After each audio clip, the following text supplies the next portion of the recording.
Gelin istiğfar edelim. Gelin özür dileyelim. Gelin tövbe edelim. Resulullah'ı çok küstürdük. Çok üzdük. Çok ağlattık. Çok dışladık.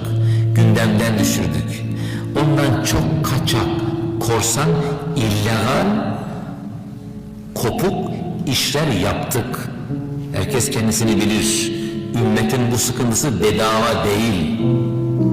Gelenler fitne ve azab-ı elim surenin buradaki ifade, Muhammed'e yamuk yapanların başından fitne, yakıcı azap eksilmeyecek diyor Allah Nur suresinde.